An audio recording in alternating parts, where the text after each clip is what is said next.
Bonjour à tous, j'espère que vous allez bien. Bienvenue dans cette nouvelle vidéo top sur les meilleurs Pokémon du jeu par type euh, selon mon vécu dans les jeux Pokémon, et je précise bien selon mon vécu car évidemment cette vidéo n'est pas faite pour être objective malheureusement à 100%. Ce n'est que mon avis personnel sur les Pokémon que j'ai joué ou affronté, que je considère comme bon comme bon ou mauvais, mais vraiment mauvais. Après, ce n'est qu'un avis subjectif, vous avez le droit d'avoir le vôtre, mais laissez-moi voir le mien. Et de toute façon, quelque part, chacun est libre d'avoir son avis, mais dans le respect. Voilà. Mais avant de commencer cette vidéo, excusez-moi, déjà ça c'était un premier truc parce que j'avais soif. L'autre truc important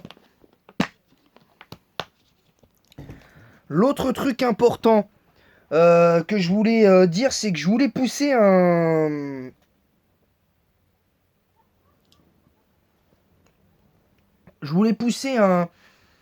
léger coup de gueule parce qu'encore une fois, ça parle mal encore une fois de Écarlate et Violet. Alors, à juste titre, je ne sais, à tort ou à raison, je ne sais pas. Je suis pas là pour dire qui a tort ou qui a raison. Mais je suis là surtout pour dire aussi que ça commence à me saouler. Tous ces trucs-là, parce que tous ceux qui critiquent Pokémon Écarlate et Violet vont forcément faire la mise à jour pour pouvoir avoir un jeu beaucoup plus fluide. Et c'est ce que les gens demandaient. Un jeu pas forcément ultra beau, mais qui soit fluide. Et là, vous l'avez et vous n'êtes pas content?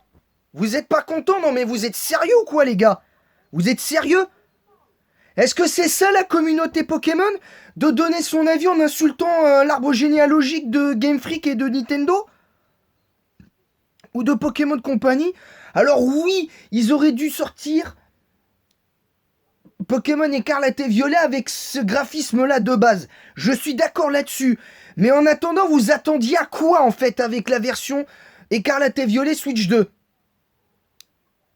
Vous attendiez à quoi? Que ce soit aussi beau qu'une PS5? Ou peut-être que la PS6 qui sort dans quelques temps? Non mais on marche sur la tête les gars. Non mais oh, on marche sur la tête. Là je suis désolé, d'habitude je fais pas des vidéos en étant énervé, parce que de base c'est sur les meilleurs types feu.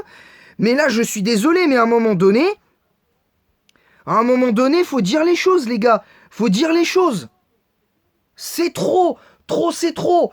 Il y a très peu de youtubeurs qui sont objectifs. Moi, je suis d'accord pour dire que même les graphismes qu'ils ont améliorés dans Écarlate et Violet ne sont pas parfaits. Je suis d'accord là-dessus. Mais reconnaissez, je dis bien reconnaissez, même vous dans l'espace commentaire, reconnaissez-le, qu'il y a quand même, c'est quand même presque 50% mieux que ce qu'on a eu sur la Switch 1. Admettez-le. Au lieu de tout remettre en question comme ça. Alors je suis d'accord, vous avez le droit de ne pas être content, mais pas de cette manière-là. À un moment donné, il y a une manière de dire les choses. Alors oui, encore heureux que la mise à jour soit gratuite, j'en ai entendu des vertes et des pas mûres là-dessus. Bah oui, mais c'était déjà annoncé en fait. Donc vous attendiez à quoi? Encore une fois, vous attendiez à quoi en fait? À rien du tout. Voilà. Donc la prochaine fois, au lieu d'avoir des exigences démesurées, arrêtez de regarder les trailers. Ne regardez surtout pas les trailers. Ne vous spoilez plus. Et c'est bon. Au bout d'un moment, arrêtez. Arrêtez. S'il vous plaît, arrêtez. Et je terminerai là-dessus en disant que vous n'êtes que plus de 70%, je vais même monter à 90%, plus de 90% des membres de la commune Pokémon, et heureusement pas tous, ne sont pas honnêtes. Parce que vous avez dénoncé le prix de la Switch, de la première Switch. Vous l'avez quand même acheté. Et même le prix des jeux, que ce soit Let's Go, Pokémon Let's Go, les remakes 4G, les remakes 4G, Légende Arceus, Pokémon Épée, Zelda, j'en passe et des meilleurs. Vous les avez achetés quand même. Et pourtant, certains ont dénoncé. Certains ont dénoncé. Non mais on va où là? On va où? Et la Switch Lite est sortie. Vous avez dénoncé aussi le prix de la Switch Lite. Mais il y en a qui l'ont. Certains, je dis pas tous. Attention, je fais pas d'un cas d'une généralité. Je fais pas une généralité. Mais certains, comment dire, disent, ont dénoncé le prix de la Switch Lite et de la Switch OLED. Et il y en a, ils l'ont acheté quand même. Là, ça dénonce le prix de la Switch 2, mais ça va quand même acheter parce qu'il y en a qui ont acheté parce qu'il y a Mario Kart World, le nouveau Mario Kart qui est sorti. Il y a la mise à jour gratuite de Pokémon Écarlate et Violet qui a été acheté aussi. Donc c'est bon, au bout d'un moment, sérieux. Oh, ayez un peu de cervelle. Ayez un peu de cervelle, un peu. Donc voilà. Donc là, on va partir sur le sujet du type feu. Vous connaissez les qualités du type feu, c'est-à-dire 6 résistances pour 3 faiblesses seulement. Quand on parle de 3 faiblesses, à l'époque, il n'y avait que 4 résistances à l'époque.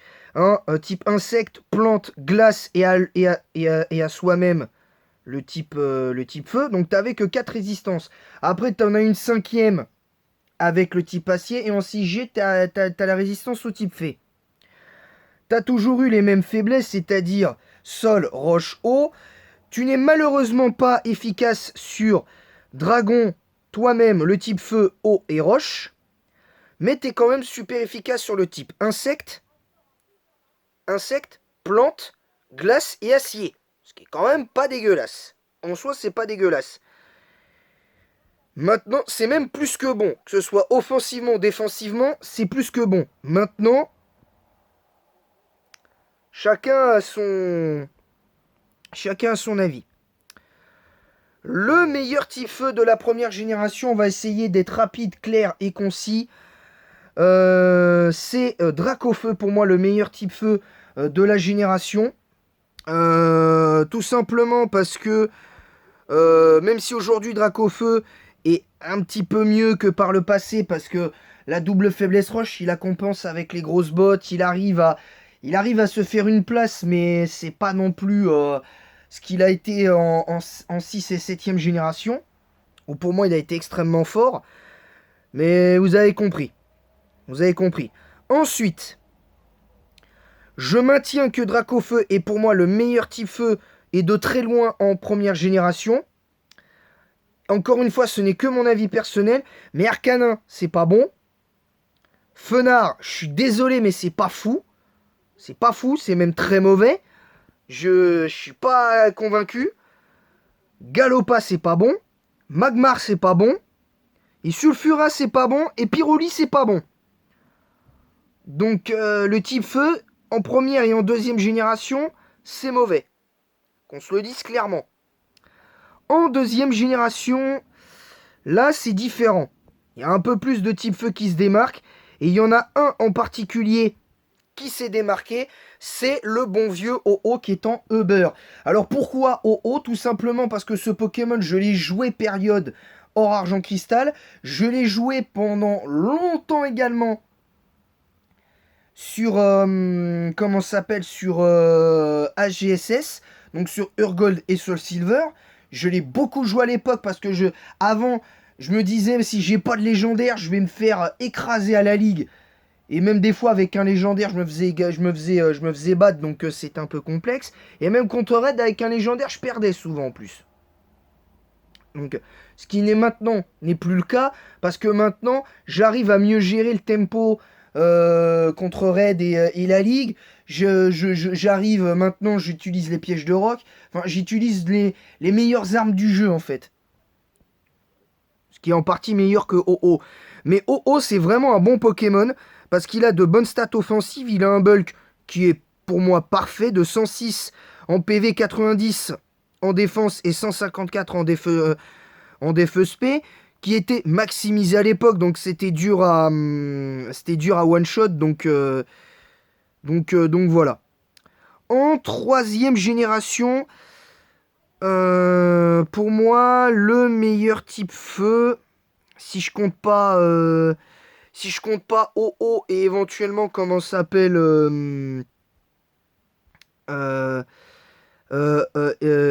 à mon sens Typhlosion. Le meilleur type feu pour moi de la 3G, c'est clairement Sulfura. Parce que autant Sulfura dans les deux premières générations, on peut éventuellement argumenter. Mais là sur le fait que c'est pas le meilleur type feu, là, en l'occurrence, pour moi, c'est de loin, hors OO, le meilleur type feu. Clairement. Parce que là, on a un Pokémon qui, certes, est feu-vol, a une double faiblesse roche, un bon bulk défensif quand même, mais là où pour moi le bas blesse, c'est pourquoi on lui met une attaque physique de 100 pour 90 de vitesse. C'est complètement débile. C'est complètement débile parce que c'est quand même un oiseau, c'est quand même un oiseau, c'est un légendaire, donc il devrait minimum avoir 105 de vitesse. Je demande pas 120 mais au moins 105, tu vois. Ça aurait été logique. En quatrième génération, je pense que là, il n'y a même pas de débat sur le meilleur type feu en 4G, c'est Itran. C'est clairement Itran. On va pas se mentir. C'est clairement Itran. Je vais pas vous apprendre le cas de Itran. Vous connaissez mon avis là-dessus. Pour certains qui me connaissent et qui m'ont déjà entendu parler d'Arceus Feu quelques fois, c'est un super Pokémon. Ensuite, en 5e génération, le meilleur type feu, c'est là pour le coup, c'est Brazigali, où c'est pour moi la génération où Brazigali a été le plus fort, toute génération confondue. Parce que faut pas me dire que c'est uniquement la méga évolution qui l'a rendu pété, Brazigali. Ça l'a rendu encore plus fort qu'avant, certes, mais c'est pas uniquement ça. Et pour moi, la génération où Brazigali a vraiment été le plus puissant, c'est cette génération-là, clairement. C'est clairement cette génération-là, je vais y arriver. En 6e génération, je vais mettre Darumacho. Pourquoi je mets Darumacho peut-être aux dépens d'un Primo Groudon? Tout simplement parce que Primo Groudon n'est pas un Pokémon qu'on peut quantifier, on va dire, qu'on peut réellement juger. Parce que même période Rosa XY, c'était un Pokémon Uber qui était très fort, mais pour moi, il était gérable en 6e génération. Il était gérable. En tout cas sur le Uber. Il était Uber. Maintenant, Darumacho pour moi est aussi fort que Groudon, parce que avec 100 limites et 140 d'attaque, je peux pas dire que le bougre il est largement inférieur à Primo Groudon. C'est impossible. Ça c'est impossible. En 7e génération, là pour le coup je pense qu'on va dire Primo Groudon. Parce que moi je suis désolé mais on peut pas dire Fel-Inferno, parce que pour moi Fel-Inferno est surcoté et ça fait des années que ça dure. Ça fait des années que je dis que Fel-Inferno est surcoté comme Pyrobut en stratégie, parce que pour moi la popularité de ce Pokémon est absolument pas, de ces Pokémon là n'est pas méritée. Alors oui, en VGC ils sont très forts, mais ça s'arrête là. C'est pas parce qu'un Pokémon est fort en VGC qu'il est fort tout court.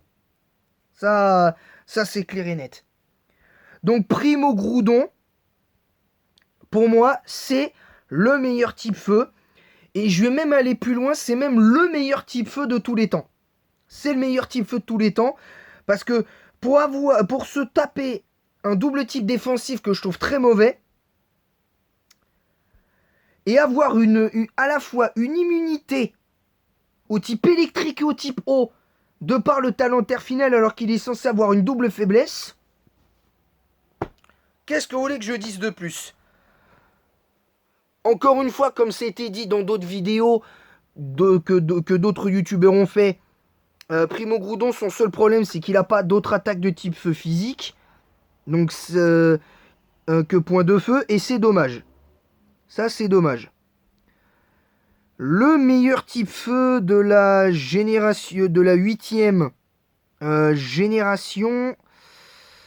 Alors, je vais pas dire Darumacho de Galar mode trans parce que pour moi, il est pas. Celui-là n'est pas bon. On va pas se mentir. À la limite, la seule génération où fait l'Inferno a été fort, c'est la 8. Je vais mettre Fait l'Inferno en 8ème génération quand même, bien que je le trouve surcoté à mon goût. Après, ce n'est que mon avis. Pour moi, ce Pokémon est surcoté parce que son bulk défensif est bon, certes. Il a intimidation, certes. Il a 115 en attaque, certes. Il a accès à des attaques comme sabotage, exécution, point de feu. Il a point éclair, il a séisme, il a colère. Il a des trucs intéressants, mais c'est pas pour autant que ça en fait un excellent Pokémon. Loin de là. Loin de là. Je suis conscient que je risque de, entre guillemets, de faire tiquer la commu Pokémon, en partie ma commu sur ça, mais j'estime que c'est mon avis personnel. Maintenant, vous, encore une fois, dans l'espace commentaire, vous pouvez donner votre avis en faisant votre propre top de type feu, des meilleurs Pokémon feu et un Pokémon de ce type par génération, sinon ce serait trop facile. Mais voilà.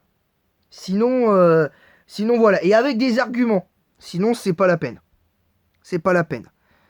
Et enfin, en 9ème génération, là pour le coup, je pense que là, il n'y a même pas de mystère, il n'y a même pas de débat. Parce que Arceus Feu est bon, mais c'est pas suffisant. Et pour moi, le meilleur type feu est de très, mais alors de très très loin en 9ème génération, c'est Feu Perçant. Alors il est hyper moche par contre. C'est un Pokémon dont j'aime pas du tout le design. Mais alors par contre, mais qu'est-ce qu'il est fort ce Pokémon. Je suis étonné qu'il soit aussi peu joué en Uber. Je comprends pas trop. Mais pour moi, c'est de loin le meilleur type feu de la 9G.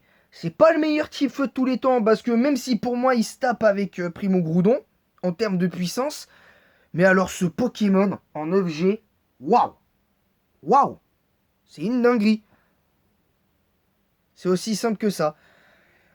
Il a Danse Draco, il a des attaques qui sont intéressantes, donc même s'il a une défense, enfin même s'il a une vitesse qui est pas terrible, ben il est c'est compliqué, c'est réellement compliqué.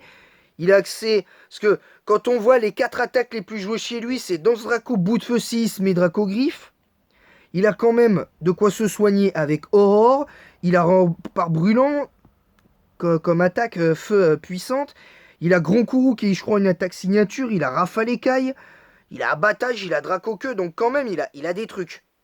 Il a quand même de sacrés trucs.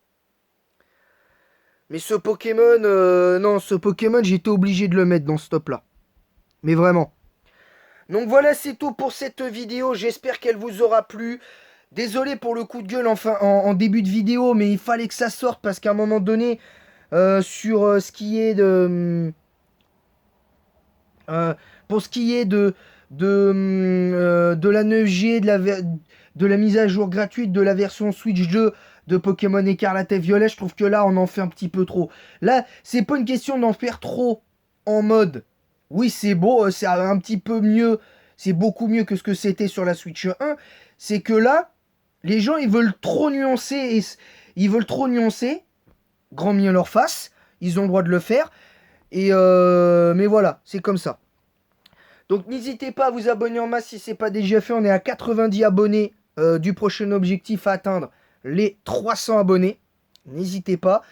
N'hésitez pas aussi à activer la cloche pour recevoir les notifications des prochaines vidéos et lives qui sortiront sur la chaîne.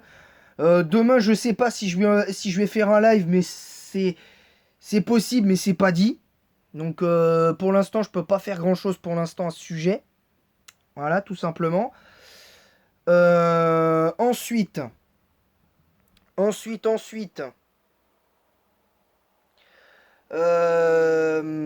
Comment dire? N'hésitez pas à partager le lien de ma chaîne YouTube sur Facebook et Instagram, Snapchat. Snapchat, c'est pas obligé, mais du moins Facebook, Instagram, Twitch et éventuellement YouTube ou pour même ceux qui ont Kik et tout ça, il n'y a pas de problème.